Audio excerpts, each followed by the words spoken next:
शेतकरी मित्रांनो, आज आपण आलो आहोत आपल्या हरभरा पिकाच्या प्लॉटमध्ये. सिलेक्शन हरभरा आणि 2 ओळीतलं अंतर आहे तर 3 फूट आणि पेरणी केली आपण.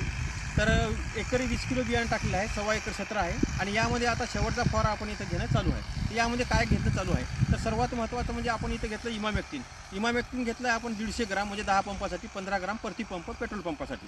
आणि सोबत घेतलेलं आहे आपण नेटिव्ह. तर नेटिव्हसुद्धा आपण 15 ग्राम घेतलं तर प्रति पंप 20 लिटर पंपासाठी.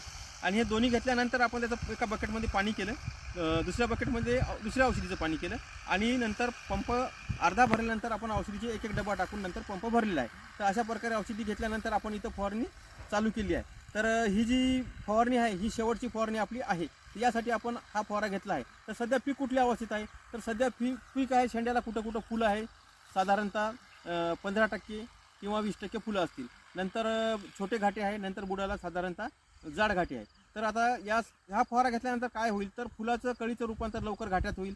घाटे असतील तर त्याची साईज लवकरात लवकर घाटे जाड होतील, साईज वाढेल, मोठ्या घाट्याची साईज वाढेल, दाणे जाड होतील आणि आतमध्ये 2-2 दाणे असतील त्याचे 2-2 दाण्याचं जास्त जाडी वाढेल किंवा 2-2 दाणे तयारसुद्धा होऊ शकतात.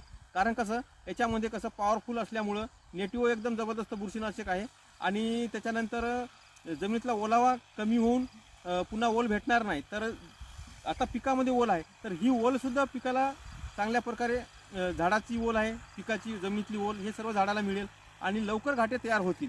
बुरशीनाशक चांगला आहे, फुलगळ होऊ देणार नाही, जाडी वाढवेल, दाण्याची संख्यासुद्धा चांगली जाड भरेल. आणि कीटकनाशकाचं काम अळीसाठी साधारणतः 15 ते 20 मिली अशा 15 ते 20 दिवस आपल्याला हे चांगल्या प्रकारे काम करेल. त्याच्यानंतर पीक वाळायला सुरुवात होईल, त्यामुळं फवारणीची गरज लागणार नाही. तर अशा प्रकारे 20 दिवसाचं नियंत्रण झाल्यानंतर पीक वाळायला सुरुवात झाल्यानंतर टेम्परेचर वाढत आहे, हवा सुटत आहे, त्यामुळे पीक लवकर वाळते आणि लवकर घाट्यामध्ये फुलाचं रूपांतर होऊन आपल्याला कायमस्वरूपीची ही शेवटची फवारणी होऊ शकते. तर अशा प्रकारे व्यवस्थापन करून आपलं पीक आहे हे अळीमुक्त आणि बुरशीपासून मुक्त ठेवा आणि आपल्याला शेवटचा फवारा हा आपण करू शकता. तर अशा प्रकारे व्यवस्थापन करून आपण चांगल्या प्रकारे हे पिकाचं संरक्षण करू शकता. यामध्ये तुम्ही विलबॉन्डसुद्धा टाकू शकता.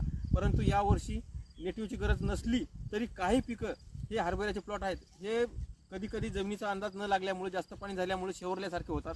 तर त्यासाठी लवकर घाट्यात रूपांतर होण्यासाठी आपल्याला नेटिव्हची गरज पडत आहे. नाहीतर आपल्याला ओलावा जर कमी पाणी दिलं असतं, आपण या जागी 2 घंटे दिलं असतं तर आपल्याला नेटिव्हची गरज पडली नसती आणि आपल्याला फक्त इमामॅक्टिनवर किंवा कोराजेनवरच भागलं असतं. तर आपण इथं इमामॅक्टिन घेतलं, जर कोराजेन घेतलं असतं 10 मिली प्रति पंप तरी चाललं असतं. तर अशा प्रकारे व्यवस्थापन आपण करू शकता शेवटच्या फवारणीचा. ओके.